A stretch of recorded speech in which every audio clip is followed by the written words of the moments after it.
My name is Miguel Diaz, and I have an opportunity that might just be perfect for you.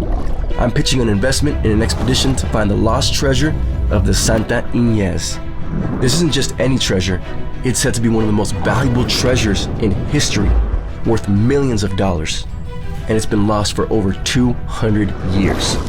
I've put together a team of the best divers, researchers, and treasure hunters in the business. We have the latest technology and equipment to help us navigate the ocean floor and locate the treasure which we believe is buried under the ocean bed. Why invest in an expedition to find a lost treasure? For starters, it's a unique and exciting investment opportunity that you won't find anywhere else. And if we're successful in finding the Santa Ines treasure, your investment could potentially pay off tenfold. Plus, you have the satisfaction of knowing that you helped make an amazing discovery possible. So, are you ready to take a leap of faith and invest in a once-in-a-lifetime opportunity? Let's make history together and uncover a lost treasure that's been waiting for us at the bottom of the ocean. All we have to do is follow step by step what he already laid out and find Santa Ines. What I want you guys to know is that we're gonna document everything from start to finish and send it to y'all to give you the opportunity to be the first and few to invest in the discovery of the Santa Ines.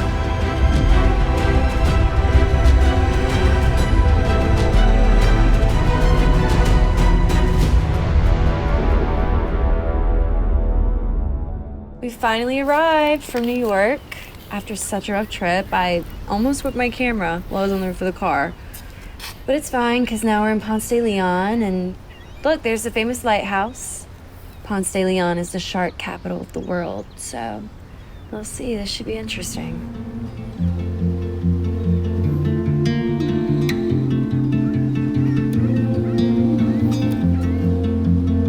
Miguel is trying out his new drone. We hope to take a lot of aerial shots if he's mastering the art of flying it above the water. Also, we're gonna try to land it on the boat and not get it in the water. But yeah, you'll be able to see from above how things are happening. My name is Maria. I'm Miguel's mother. And I could tell you hundreds of stories about him and his sense of adventure. And, you know, it all really, I think, started when he was 5 years old and we took him to SeaWorld, and he got so enthralled and amazed by the animals, but not only by the animals, but by the water. My name is Alonzo, and I'm Miguel's dad. I remember Miguel one time, he was only 5 years old, and one Sunday morning, I got up early and I said, "Hey, Miguel, you want to go fishing?" And his eyes just opened up so wide, he said, "Yes." Here we are at the historical Pansa Inlet Lighthouse, where tomorrow we begin our journey in the search of the Santa Ines. We will be documenting every step of the way so that you, our potential investors, can be part of the excursion. The ocean has so many mysteries. My team and I are coming together to solve one of the most endearing ones. What happened to the Santa Ines and its vast treasure? And pause for a moment. Sorry, it's pretty dramatic. Oh, you look so hot, babe. And cut. That was his first experience of seeing the whole ocean very tranquil and nobody around. And he was like, "Wow, it's beautiful out here, Father." How was that? You look sexy, obviously. All right, come on, get in here. Did I have Come, yeah, come on, get in here, let's go. Okay. What do you want me to say? I feel silly. No, just do what you always tell me. Just act natural, and it'll come to you. Okay. Okay, you want me to ask you questions? Yes, please. Okay, all right. I love you. Sorry. I love you more. I'll be serious. No, you're good. We'll cut that in post. My name is Griffin Johnson, and I'm an oceanographer. I've been studying oceanography my whole life. I initially studied at the University of Florida, but I've been placed here around Pansa Inlet for the past 20 years. So I've been studying real things in real time in real space here. There are a lot of tourists who come to this part of Florida in search of sunken treasure. When you look at the stats worldwide, historically, there are over 3 million shipwrecks at the base of the ocean. And of course, the salvage of that is estimated to be in the billions and billions of dollars. So people will come here to Pansa Inlet in search of treasure, dollar signs in their eyes, adventure in their minds, but it's a very hazardous chore. It requires very sophisticated, expensive equipment. You have to have knowledge and experience, and it's very costly. And I compare it to basically being on top of the Eiffel Tower and trying to excavate a pebble in the sidewalk below. It's challenging. I mean, we call the bottom part of the ocean the midnight zone, which means it's sheer utter blackness. You know, there are some bioluminescent creatures providing some light, but it's basically like being on an alien planet. So how do you find what's on the floor of the ocean? There are polymetallic nodules, which look like black lumps of coal, black potatoes, but you have to basically excavate them and figure out, is it just a rock or is it a remnant of a ship? So it's a tremendous challenge, and it's like finding a needle in a haystack. I compare it to being on top of the Eiffel Tower and trying to excavate a pebble on the sidewalk below at midnight, and it's raining, and you've got a rope with a piece of gum on the end of it, and you're trying to get that pebble. It's that challenging, and it truly is hit or miss.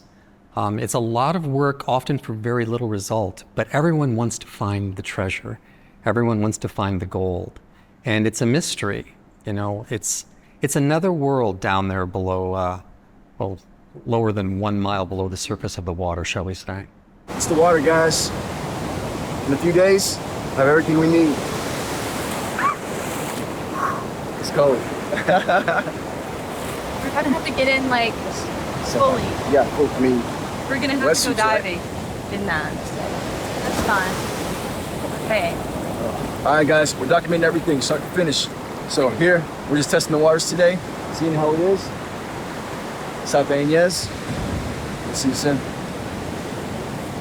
When Miguel was 16, he got his diving certificate. And, you know, that was a little bit young. Most people do it when they're a little bit older, but he was determined to do it as soon as possible so that he could get out there and start finding his adventure and finding things he wanted to see. He was diving in coral reefs and picking up sea urchins and starfish, and he signed up for this excursion in Costa Rica, and I was just like, you're 16.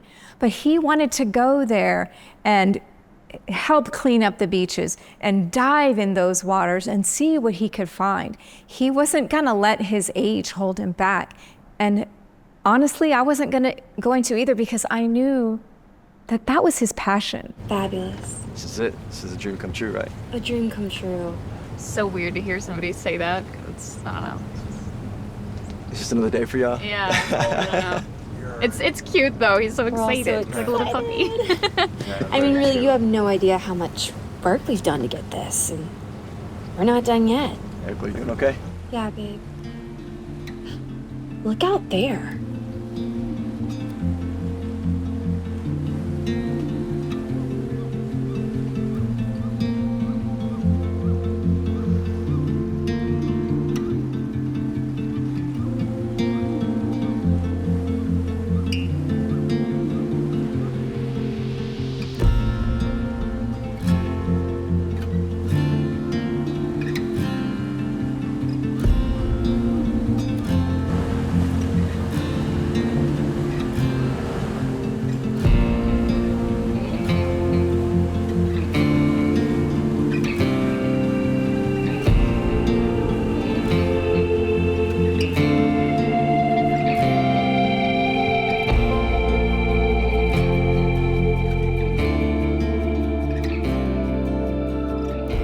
So I remember he just stood at the edge there of the sailboat, and he just dove right in, and I'm watching him and said, I didn't sense any fear from him. He didn't ask me if there's any danger of sharks or anything. No, he just dove in and he started swimming. We had the best time, and very beautiful moment.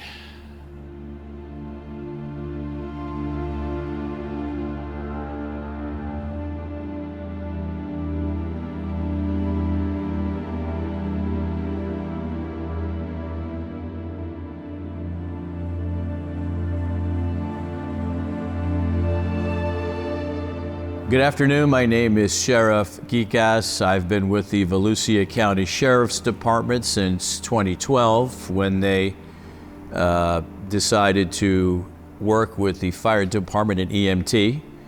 I'm here as a conclusive follow-up to the unfortunate disappearance of 4 young adults in the Pansa Inlet, ages early to mid-20s. Susie, wave to the camera. And this is Billy. Don't mind him. Pretty much always grumpy, but it's okay because he has a heart of gold. My name is Daniel, and I'm Miguel's brother. Yeah, so he was always a bit of a risk taker. I had a bunch of friends, and we skateboarded a lot. And I'm 5 years older than Miguel, and he kind of got noticed by my friends because he, just when he was like 7 years old, he just jumped on a skateboard and bombed down this half pipe. Showtime, babe. He just kind of got a lot of notice from my friends, and he got a lot of respect for just being crazy. I guess I got a little bit jealous, so there was a little bit of competition, maybe. But I was always a bit more hesitant than he was. And I remember one time we were racing up a tree, and I fell off and broke my arm. And that kind of put an end to my kind of risk-taking. But he, he wasn't deterred. That was just who he was. Here we are, Hi, guys. guys. Hey, good time. Miguel's not used to filming. Get us some good light. But this is good one. Okay, no, you This is can't. blinding light. That's what that is, right? We just got to the house.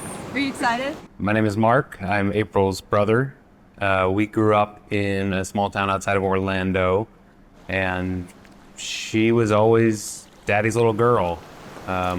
She followed him around when he was around.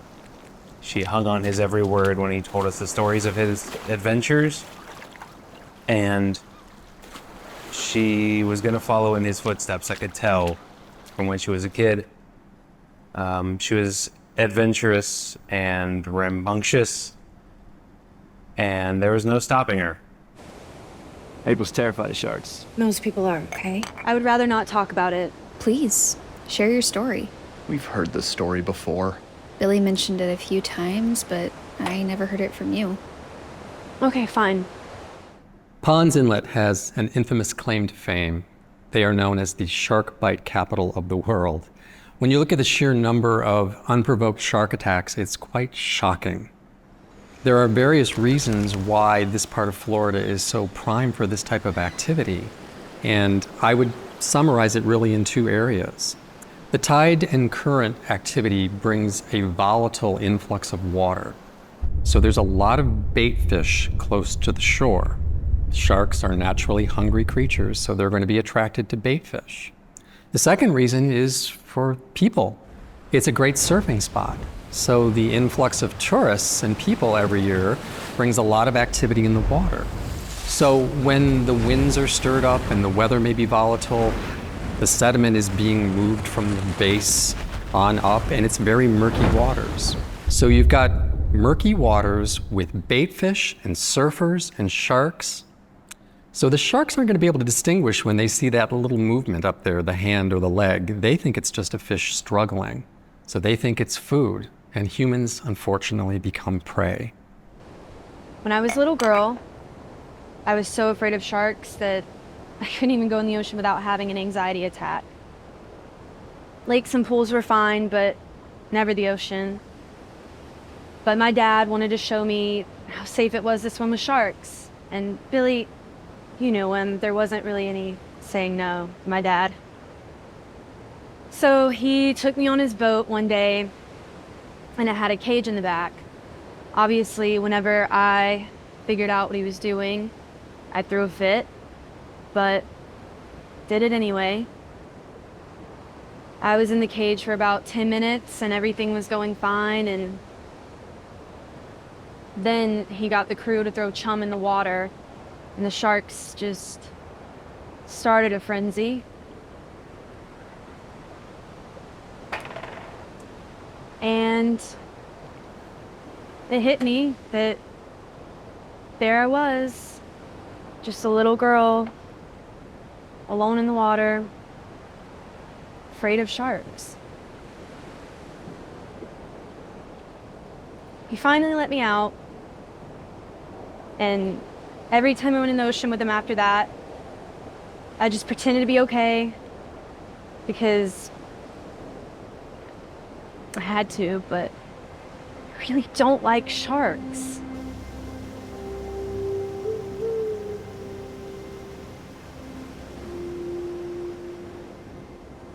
So what's your deal, Miguel?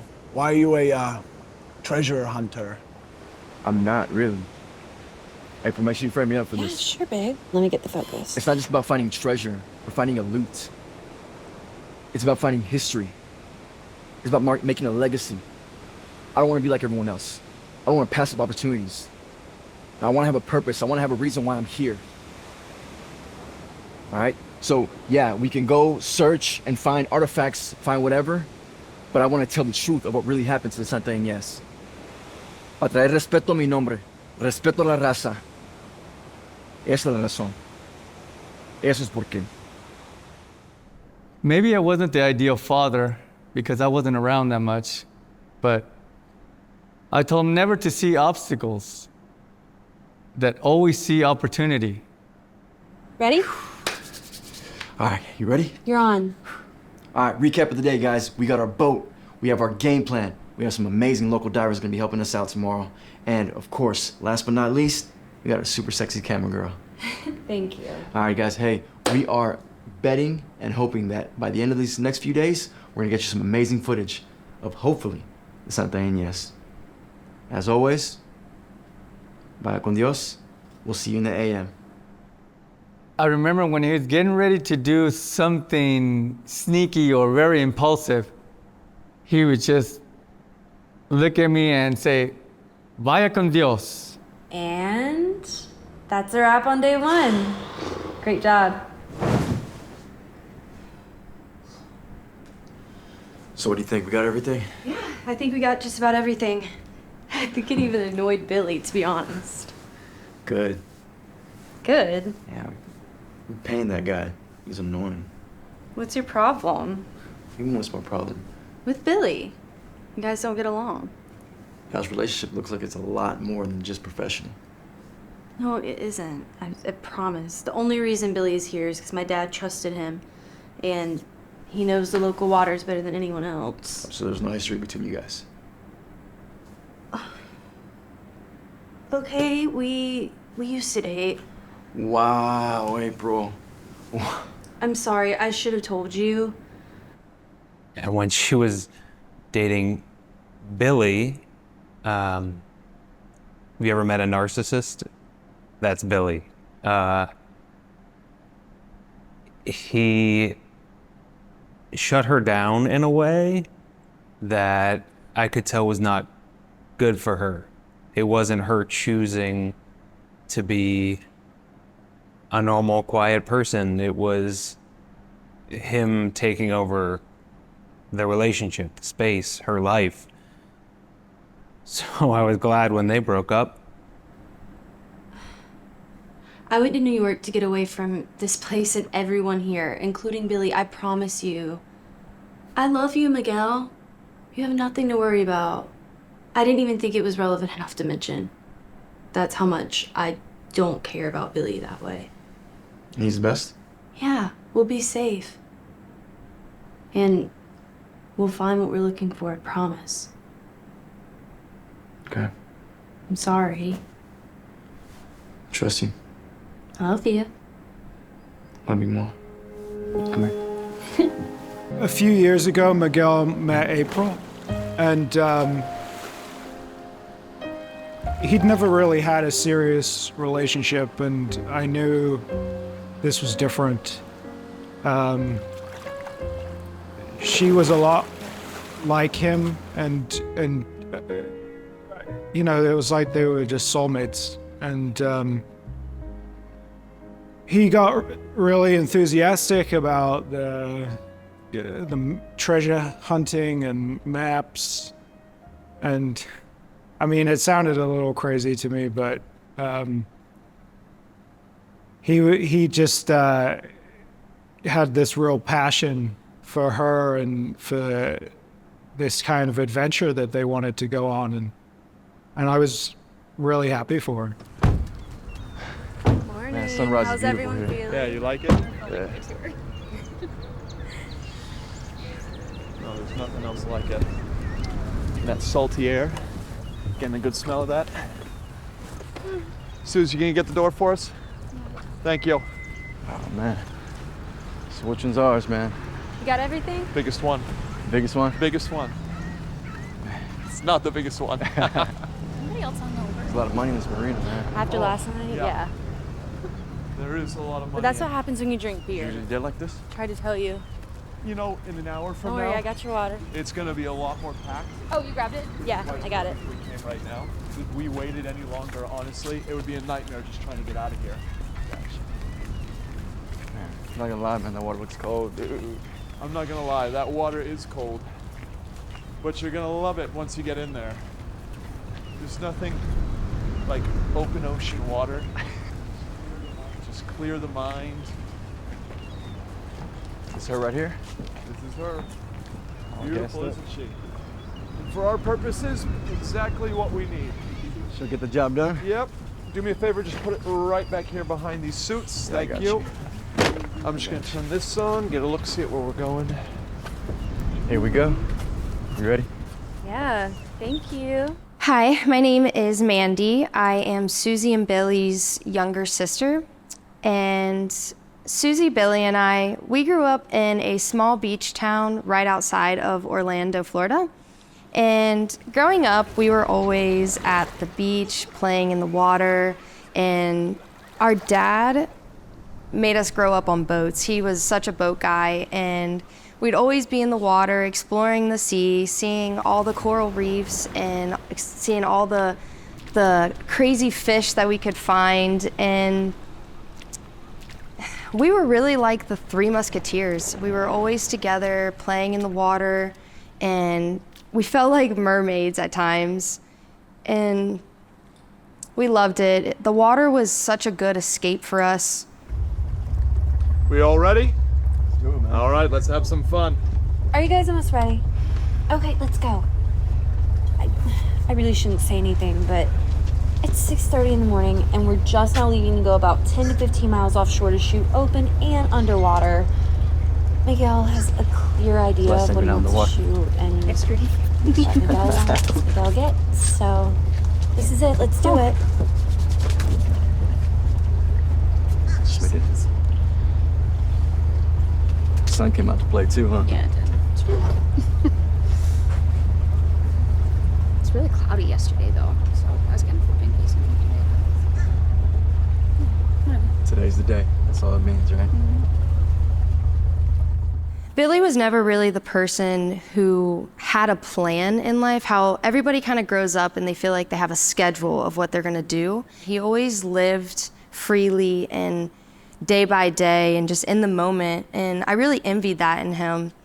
And everything happens for a reason, and things will fall into place when they need to. The last time I talked to Miguel was September 10th. It was the morning that they had gone out into the ocean on their boat, and they were going to film their sales pitch to the investors and explain to them exactly what they were going to do. And he was so excited that he's finally going to get this opportunity to share this wonderful experience and to let them know that he was the one that was going to be able to do it. He was the one that was going to find that treasure. And with their help in raising the money, he was going to be that explorer that was going to get what was buried under that seabed.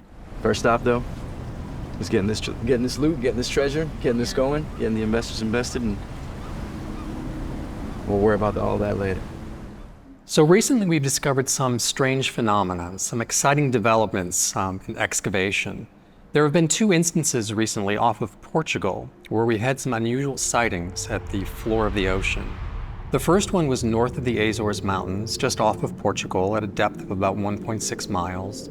The second one was about 300 miles away. This was on the Azores Plateau. It's near where the 3 tectonic plates meet, and this was at a depth of about 1 mile. What we discovered is so amazing and fascinating and bizarre.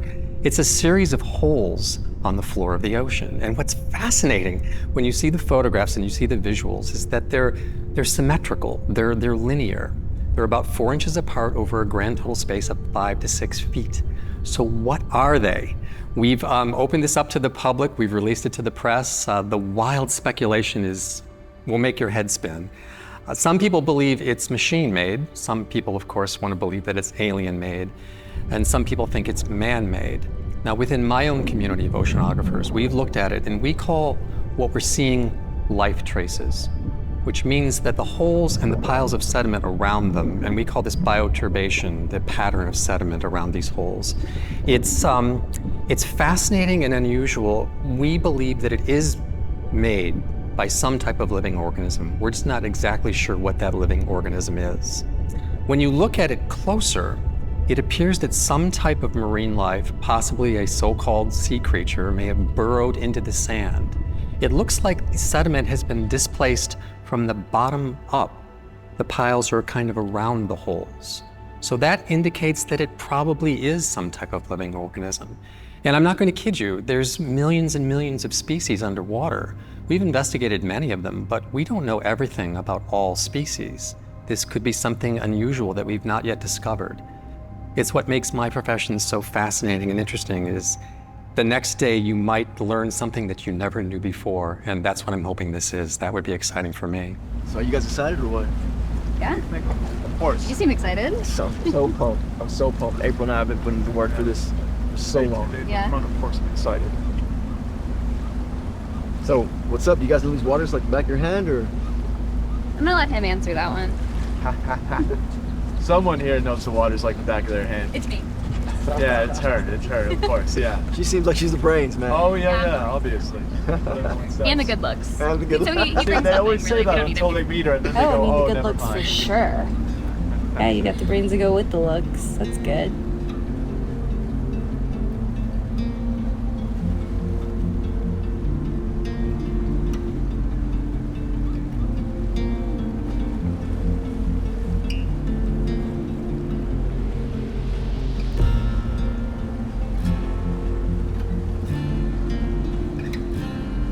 I mean, nothing comes to mind when I see this.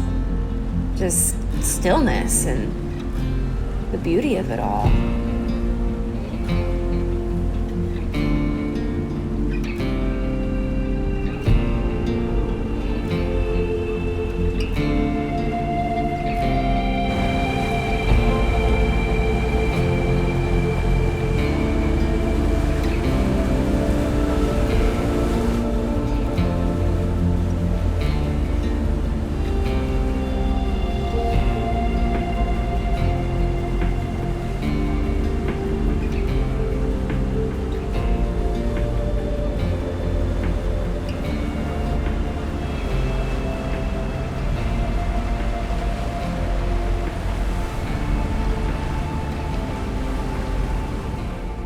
Craziest idea he ever got was to go after this sunken treasure, this shipwreck, the Santa Ines. He was convinced that there was treasure under the seabed. And he started this campaign because, as you can imagine, digging under the seabed is going to take a lot of equipment and it's going to be very expensive. But he was so determined. It is a tremendous challenge to excavate on the floor of the ocean, and it requires very expensive equipment. There's a lot of robotic equipment which can provide the visuals, because you have to appreciate we're in the midnight zone. There's sheer utter blackness down there. So you have to have investors who can basically come in and front up to $1 million, possibly more than $1 million, to provide the crew and the equipment and the time and the effort. This is not a quick and easy task. It is a tremendous, tremendous challenge, and it can take months and months of work before you have any results at all. It's a stab in the dark is the problem. When you see these polymetallic nodules, you don't know what they are. They've been there potentially for centuries, piles and layers of ore. Ores have basically been built around this marine debris, and it could be nothing. It could just be a rock, but it could be the remnants of a shipwreck. And of course, everyone hopes it's that box of treasure. You never know, but you have to do trial and error over and over, and that costs a lot of money. So you have to have a very trained technical crew. You have to have dedication. You have to have patience. You have to have perseverance. It's a time-consuming task. A lot of people think it's kind of glamorous and exciting, but let me tell you, on a day-to-day basis, it's a challenge. It can be very frustrating because it's like hitting the wall over and over again. So what about you, Billy? Where you want to go? Rome, obviously. Yeah, we've talked see about the Rome Colosseum. Yeah. Yeah, see a gladiator fight. I don't think they do those anymore. You don't think they do it anymore? You gonna try and hop in the arena? Oh, I'd love to if they gave me a shot. I thought they stopped having gladiator fights. So Billy's got hands?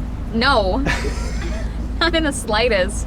Well, if they let me fight in there, I'm going. Yeah, you'd be the first one out. Think I'd be the first one out? Yeah, of course you would Are be. you joking? You can't fight. Susie's right. You'll be the first one out. I don't think flippers are gonna do you much good in a gladiator fight. I don't need flippers. Okay. I just need these two hands. Egypt sounds really cool, but I haven't been to like France. I haven't been to Paris. What about Rome? Yeah, I want to go to Rome Yeah, too. see the Colosseum? No, I want to the pasta. Of course, that's what you'd want. You'd go to Rome for the pasta and the pizza. Yeah, You can get it here. For sure. For sure. Yes. Not to see Spaghetti everything, and thousands of gelato. years of history, but you go for the You pasta. can't beat Italian food. Okay. I mean, You can do seriously. the history nerd stuff. Yeah, I don't will. I will. But I need We to go lived with in somebody. Italy I'm for not doing it 6 by months when myself. my dad was in the Navy. Also, have you come across any sharks in this water? Have I come across sharks in these waters? You know you're in the shark capital of the world, my friend. Sister was saying. Where are you from? Really? Sucks to be you, bro. Easy, Billy. Take it easy, Billy. There's probably not a lot of good snorkeling over there, no? Definitely not. We're No. not in the water out there. Yeah. Can't scuba dive up to the Statue of Liberty. Oh, you want stories, do you? Yeah, of course. That's why I'm here, man. I'm here for the adventure. I'm here for the story. Well, what was it? It was, what was it? It was 1532? Was that when it was? 1532? You can't really put historical factor, but yeah, it's Wait. Legend? No. People only say legend because they haven't actually found the ship yet. Oh, right. That does not mean it is not historically accurate that the ship existed and that it is somewhere out here. Now, do I know exactly where it is? Of course not. Otherwise, I would be there myself. Okay? I would have already found it. Key word he just said, though.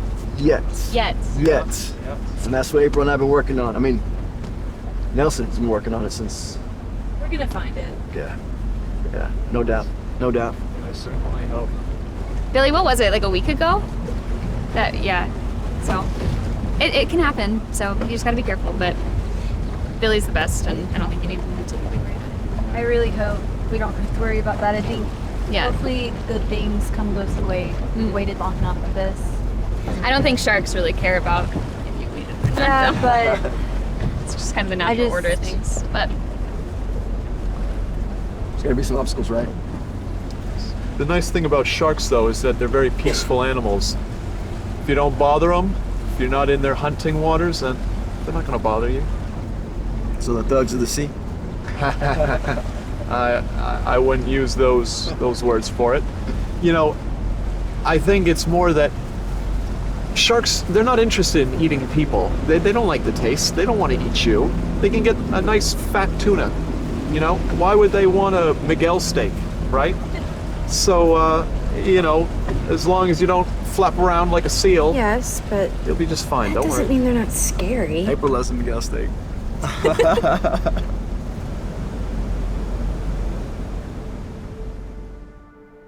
Later that day, I was expecting a call from Miguel. He told me that he was going to call me once they were done filming their pitch.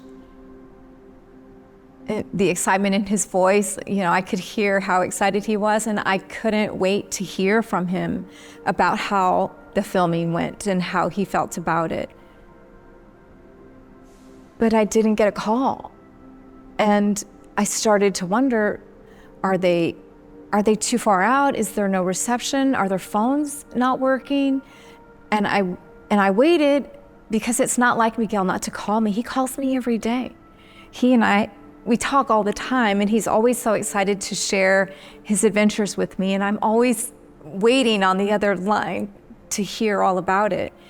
And when I didn't hear from him after the first day, I got very scared. And after the second day, I had to call somebody. I had to call the police, because I was so worried that something had happened, and I needed to know why my son hadn't called me. And I tried to call April. I tried to call April too, and she wasn't answering. And after a day, after 2 days, after 3 days, I just didn't know what to think. Where was my son? On or about September 12th, we received several distress calls from fellow boaters in the Pansa Inlet of a mysterious, abandoned, 26-foot-long family pontoon, of which we immediately dispersed the local Coast Guard and several other agencies to investigate this pontoon.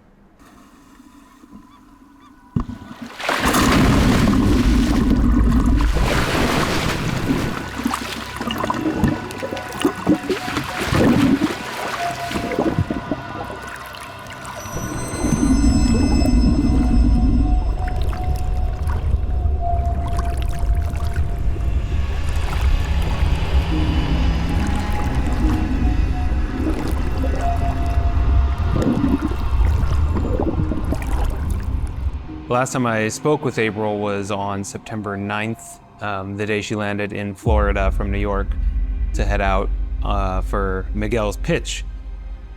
I called her and I expected to meet up with her in person, her being in Florida for the first time in a long time, but she said they were too busy. They had to prepare, they had to wrap their heads around the pitch the next day.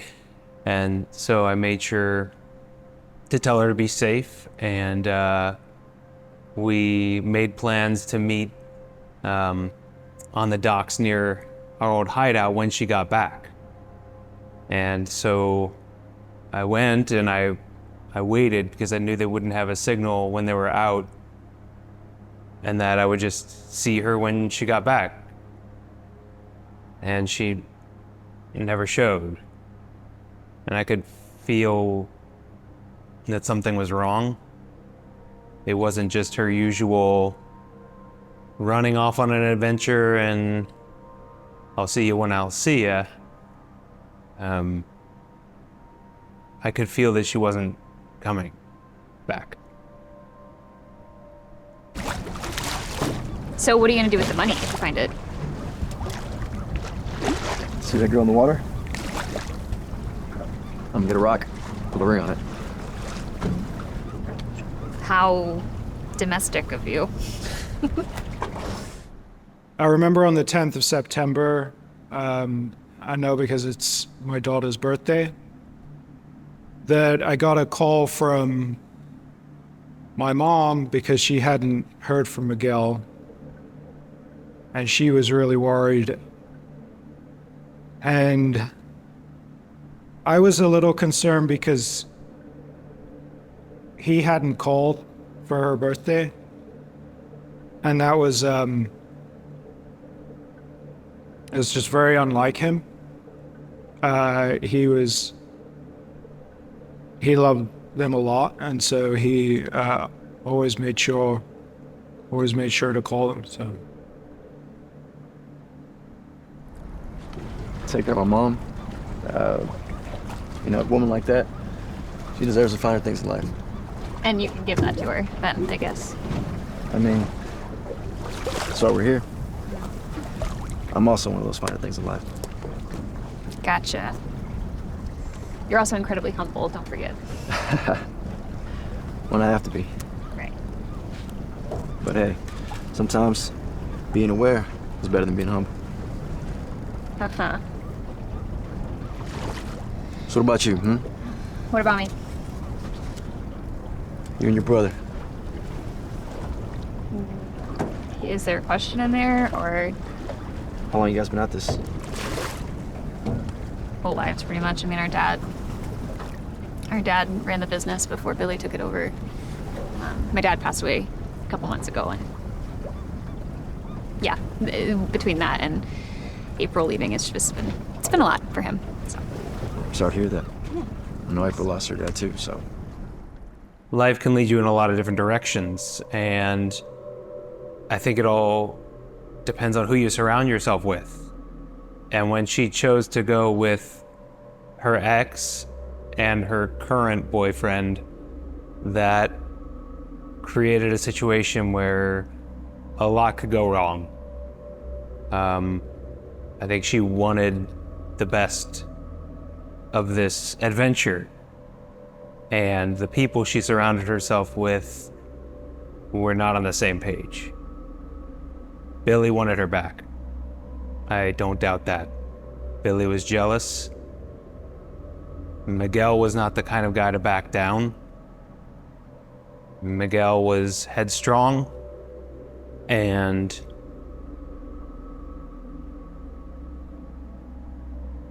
the combination of those two people around her, I think, are why she's not here.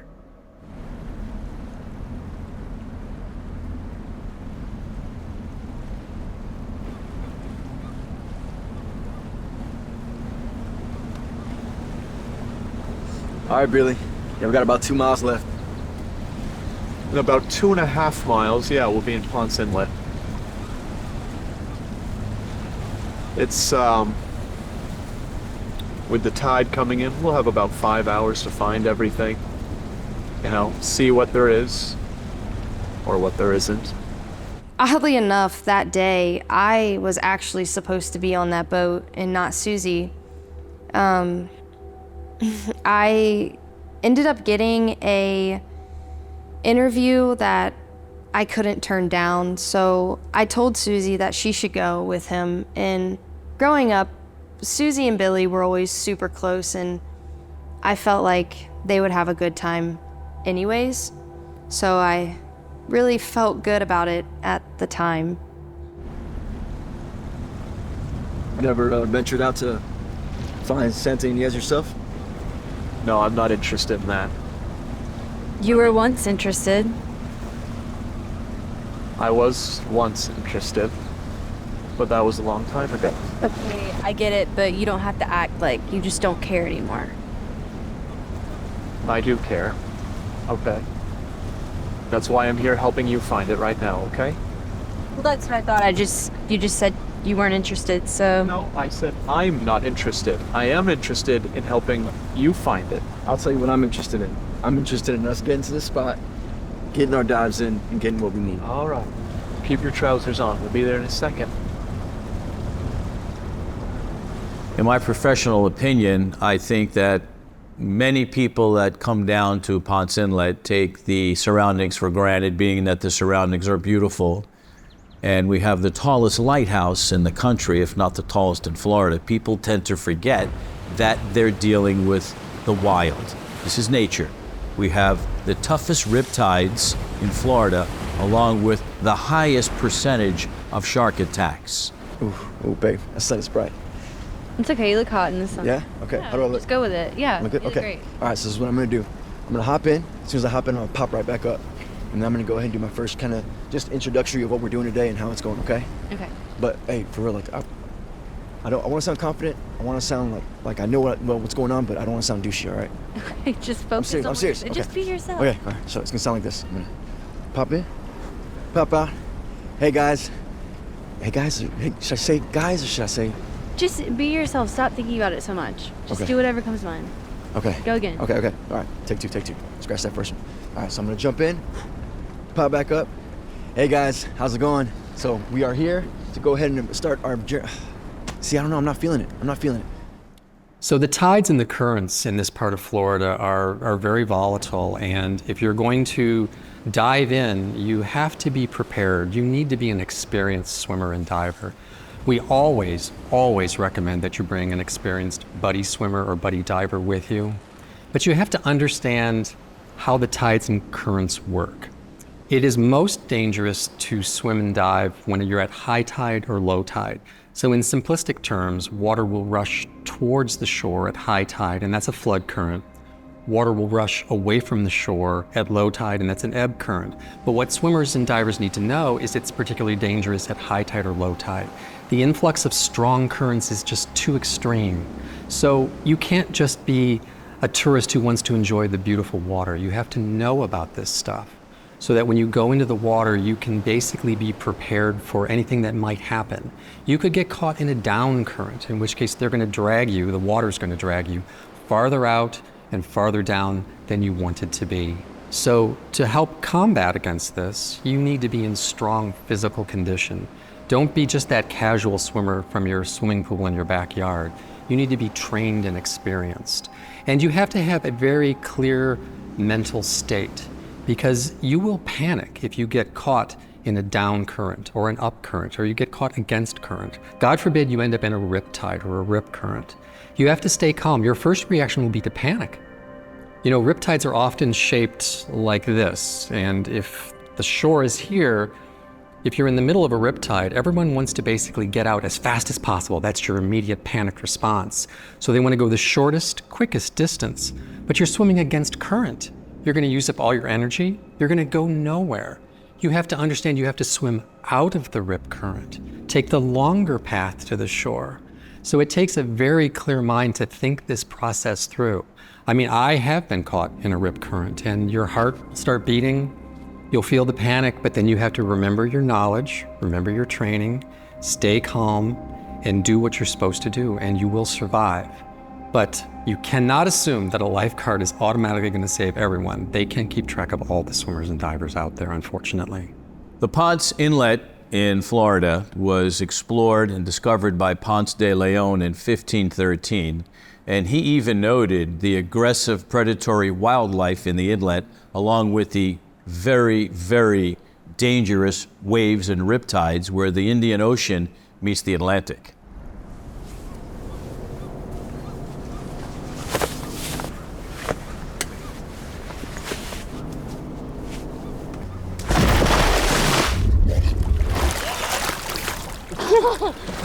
Water's cold. Yeah, it's not as bad as I thought. Yeah, it's cold. The water's great, the weather's great. April, we here? We made it. No. Okay. Am I good here?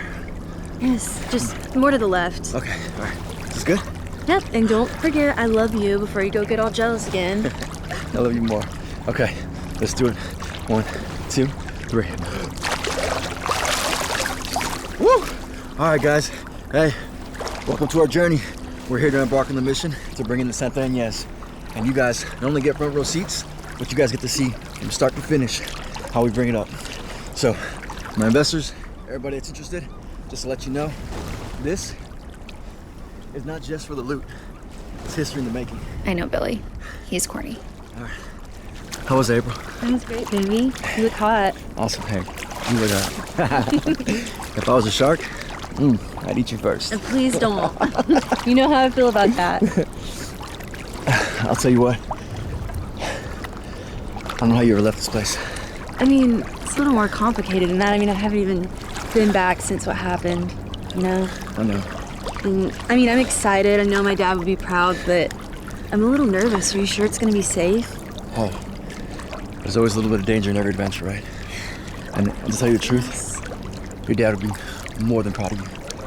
I mean, he literally set the blueprint for this. And now you're going to finish his legacy. I know, babe. We're going to finish his legacy. Thank you. I love you. I love you more. And hey, when we're done with this, we're gonna be rich. You better. Yeah. I mean, I trust you, so You won't have to sell any feet pics or anything. We got this. I thought we agreed not to talk about that. Santa Ines, baby. Santa Ines. Woo! I waited until dark that day, expecting maybe the tides kept her out. But when she didn't show, I figured I'd come back tomorrow. I went home and I called her, hoping that maybe she had a signal. I left a couple voicemails begging her to get back to me. I went back to that dock the next 2 days, and when she still didn't show and didn't call, and I went to the police. I told them she was missing. It had been 48 hours and no one had seen her. They said they would look into it. But so I went and started asking around the people in the area to see if they had seen the boat return. Then no one had. I called their school to see if maybe they had chosen to fly home to New York. Nothing. Then I started reaching out to Miguel's family. His mother had no idea. It was scary. No one really knew what had happened. You think through a lot of different scenarios, you know, like, was there some kind of fight?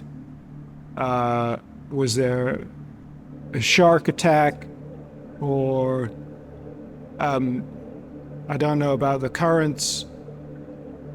Sometimes there can be undertow, or I'm not really an expert, but it's still a mystery as far as I'm concerned.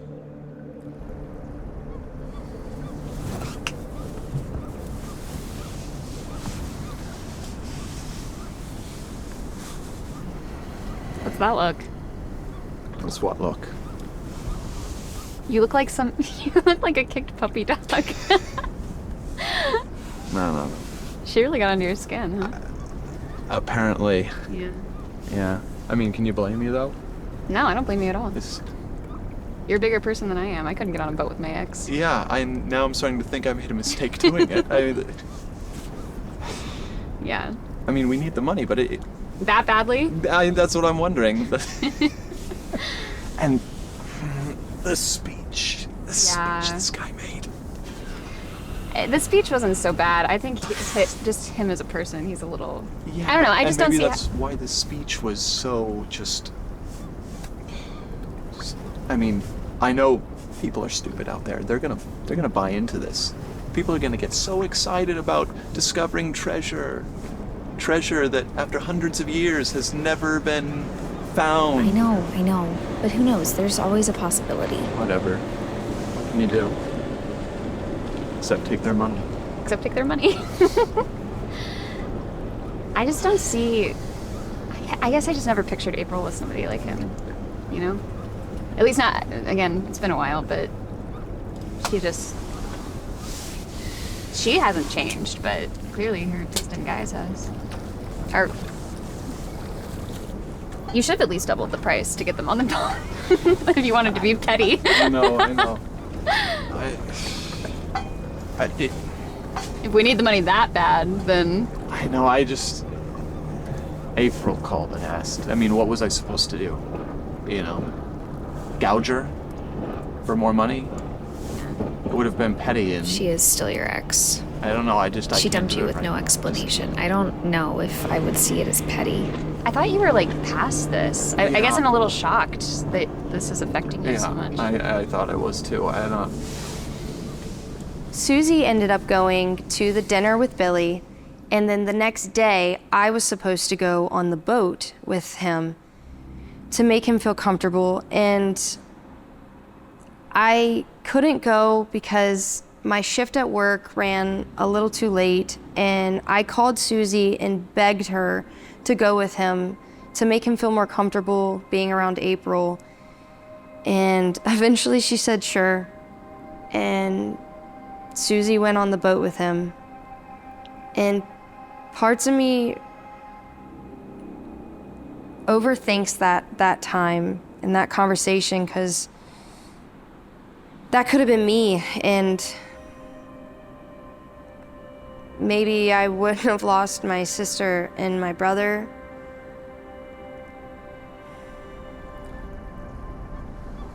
Sorry. Maybe I'm too harsh. So, I mean, how long are we gonna be here? Like, is this gonna take forever, or? However long Romeo and Juliet want to be here, I guess. Yeah. I don't know.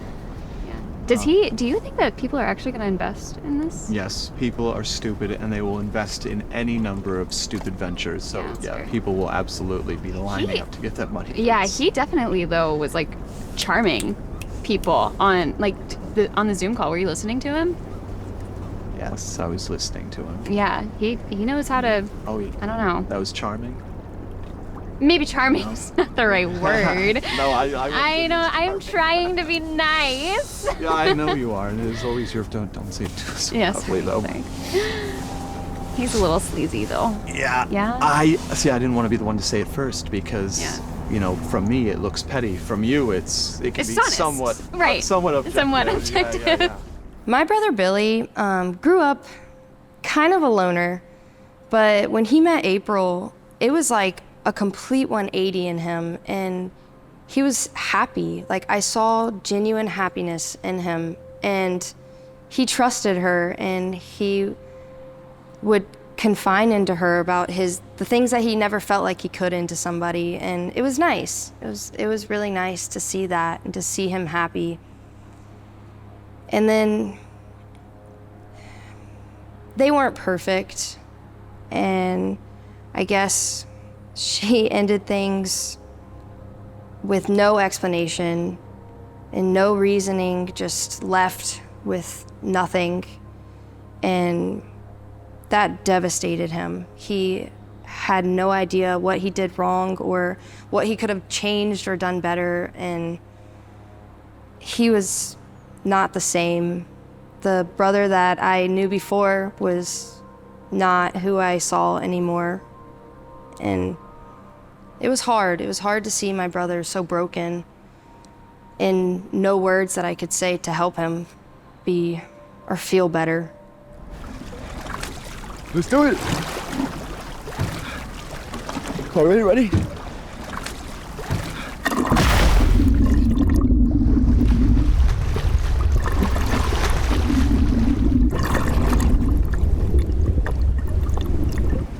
Okay, let's just put this on the tripod so we can get a chat. Taking pictures of the guys? Yeah, look at Miguel's face in this one. You look so silly. Yeah. What's this? I don't know, everything's been so serious. I just thought maybe some footage of us laying out while the guys do all the work. Sure.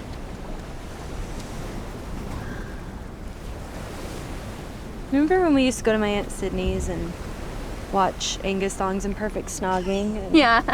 buy new pairs of pajamas every time and eat ice cream all night? Yeah, that was a while ago. God, it was a long time ago. Yeah. It feels like yesterday and like 18 years ago all at once. Yeah. What is it, 10 now? A lot of people would say opposites attract, and in Billy and April's case, I would definitely say that was true. Billy was definitely a shyer guy, and April was very, very outgoing. So she brought out a lot in him. Every time he would not want to say something, she would make him talk, and it was nice to see that in him. But then she met Miguel, and it was different. But the way she talked about him, it was like she was talking about Dad. So like, I have to ask you this. You don't have to answer if you don't want to, but One day I came home and I saw Billy, and he looked so upset, and I asked him, and he didn't want to talk about it at first. So I really was worried that something went wrong. I could just feel it. And he eventually opened up to me and said that April left and went to New York and gave him absolutely no reason of why she did. She just left. And that really devastated him. And he wasn't the same after that. Why did you,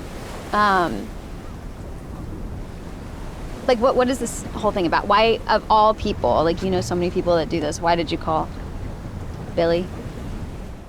Miguel was different from Billy, but not necessarily in a good way.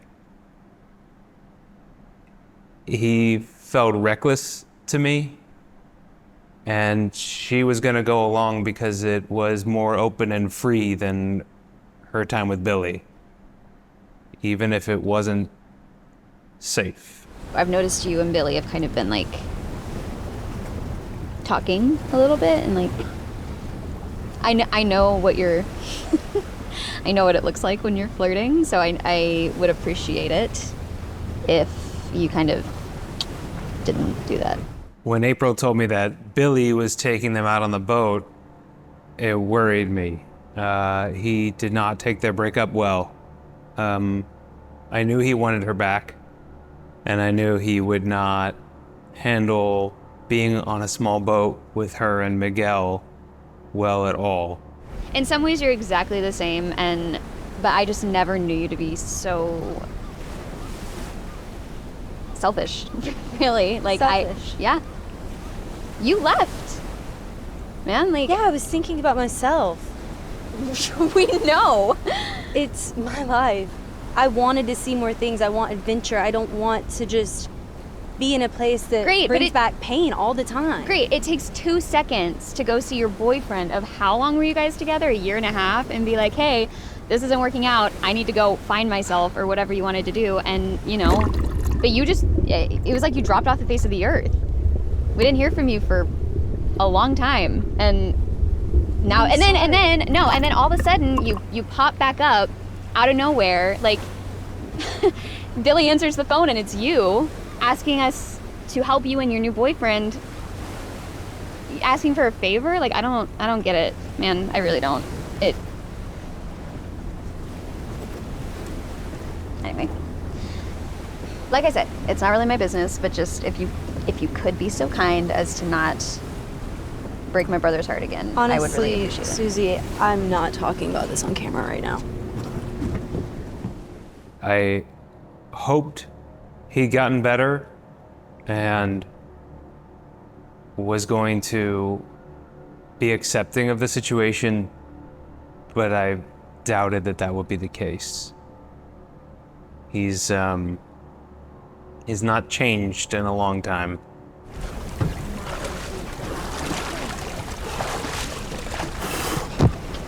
Whew.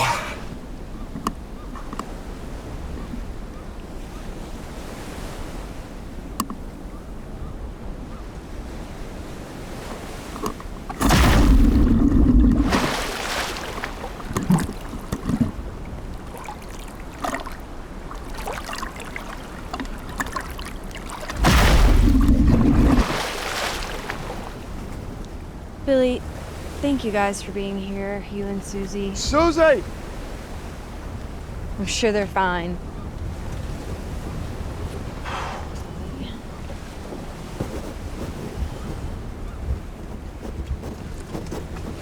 Ocean's a little rough today. Yeah, it's the ocean. All right. It's weird seeing you without a camera in my face. Well, here I am. Yeah, here you are. With, this guy. What do you mean by that? I mean, I can't believe that you go for that sort of cheesy charm, if you can call it that. Cheesy? Yeah, very cheesy. He's passionate and successful. Yeah, and cheesy. And, oh, the speech. I hung on to every word of that speech. It was beautiful. Good, I'm glad you liked it. Yeah, Yeah. Very sincere. He's very passionate about what he does. Yeah, I can see that.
Billy.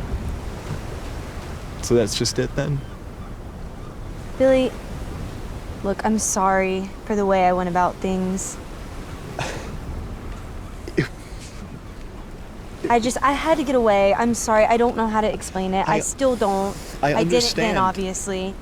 I know you had to get away. I understand what you were going through, but you could have at least talked to me about it. I didn't know Do you know how betrayed you left me? Did you know the hole that you left behind in me? Do you know what it was like for me trying to move on? Like, and finally I started to feel like I was, and you come back and it just felt like it all just ripped back open again. Sorry. It is what it is. I should have done things differently. I'm sorry. But I don't have those same feelings for you anymore, Billy.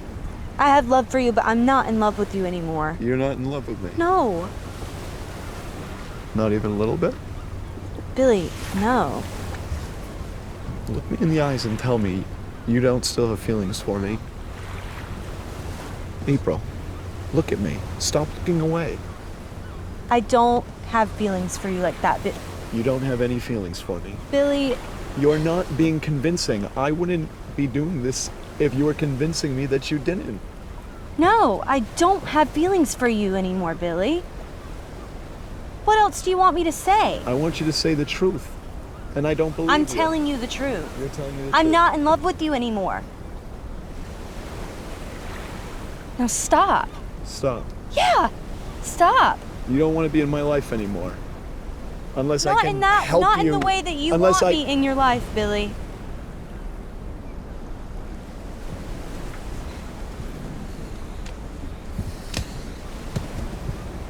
So I don't really know what happened on the boat that day.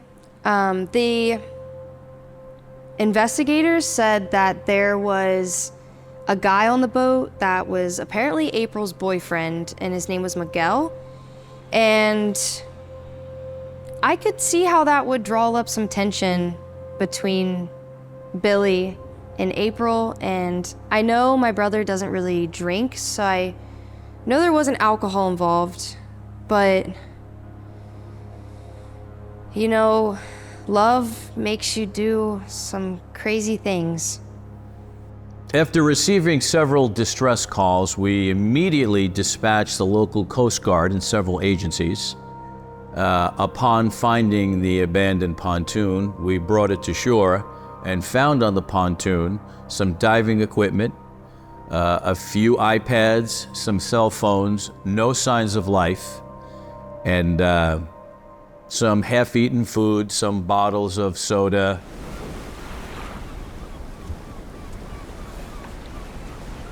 Okay, April, have it your way.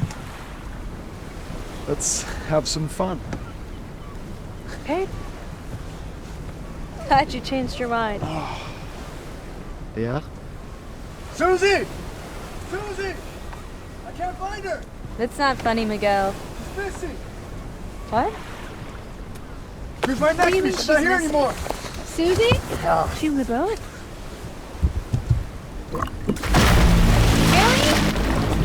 Look, where is she? What happened? Where did you not see her? Susie! Hey!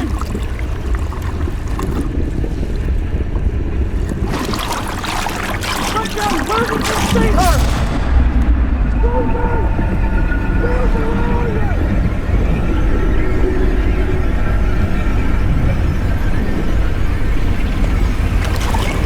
Susie! Would you put this helmet down? Miguel, would you get out here? I'm looking for her, man! She was right there! Get out here! She was right there! She was just there!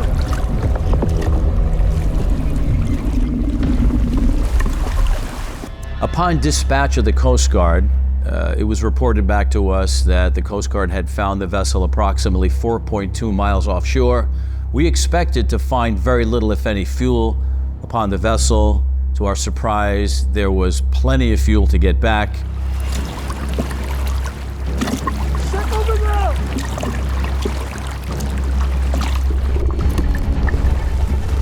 Rosie! Rosie! Rosie! I don't see her. I don't see her. Where is she? Where is she? You lost her. She's right next to me. Then where the hell were you? Miguel, where were you? I don't know. You don't know where you were? You don't know where you were? Are you kidding me? Where were you, Miguel? You're both right there. Right where? Right where? Turn around for a second. Where exactly were you, Miguel? Don't. Where the hell were you? Fuck off, Donald. Get off me. Miguel, where the hell were you? Get off of me. Calm down. We gotta find her. We're not gonna find her like that. Susie! Susie! Babe, it's okay. It's okay. I think I see something. I think I see something.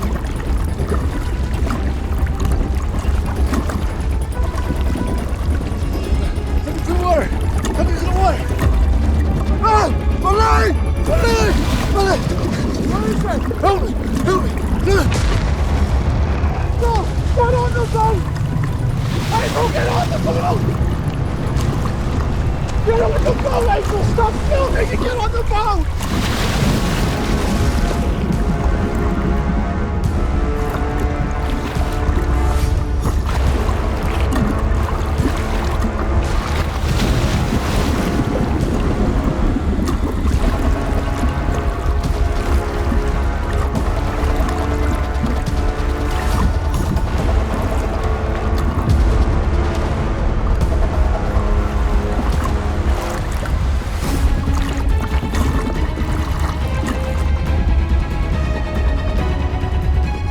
Once we dispatched the divers, I believe there was at least a half a dozen divers from 2 different agencies. We decided to drop down 35 to 40 feet. On day 2 of the search, we found the skeletal remains of what we believe to be the 4 young adults, and it was confirmed and concluded after DNA research that unfortunately these remains were of the 4 young adults.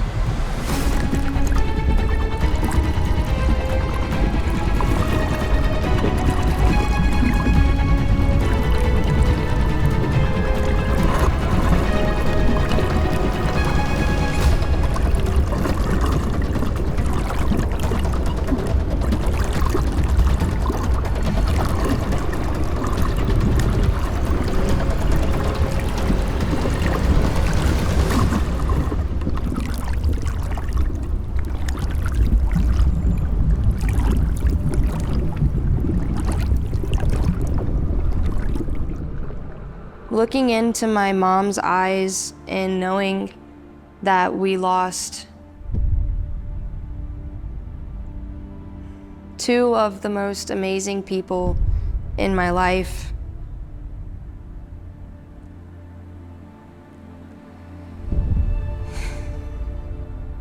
is so hard. I really wish that could have been me on that boat.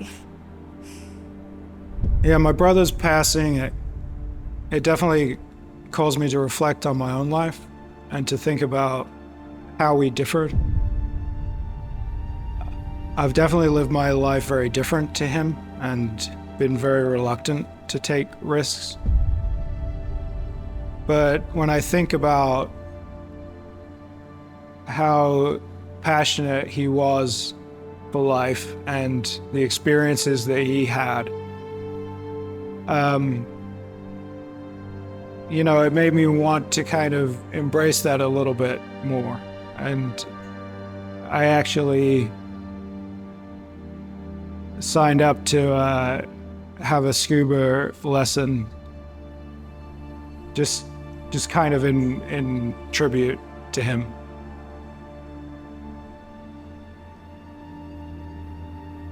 I don't know how to live without them.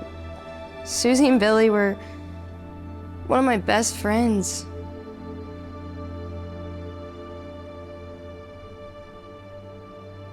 And I don't have words to say to my mom.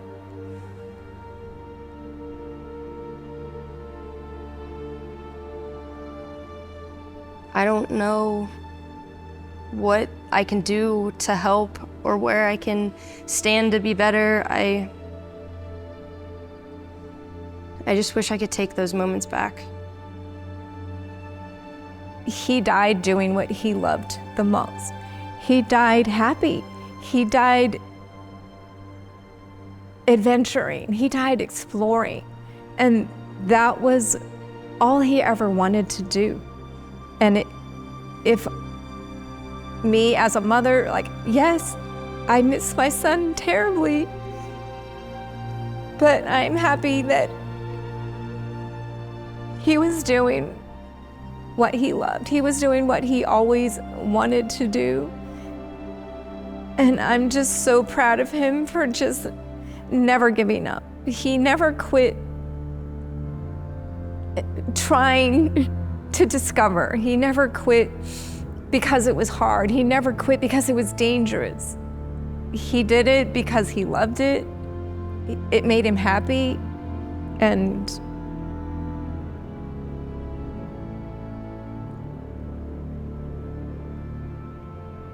I'm just happy that he just did what he wanted to do. Es pa mi gente. Hey, Billy, can you give me some shots real quick? Action shots. I'm just gonna getting ready and stuff like that, okay? All right, go ahead and get my arm getting into the sleeve. Boom. Nice, nice. Other one. Yeah. Let me get the zipper real quick. So, back. Perfect. Sign it up. All right, let me get the flippers here real quick.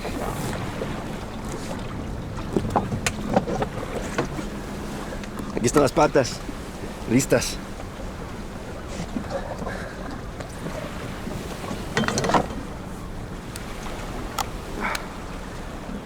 El agua está un poquito fuerte, pero vamos con Dios, siempre.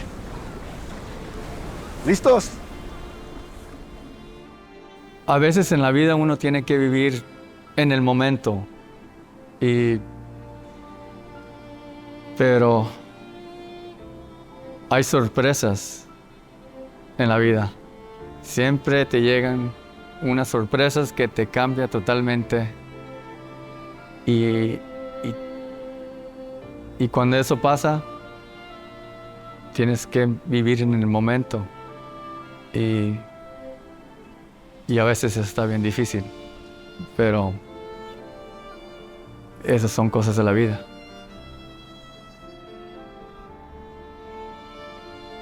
I just couldn't believe it.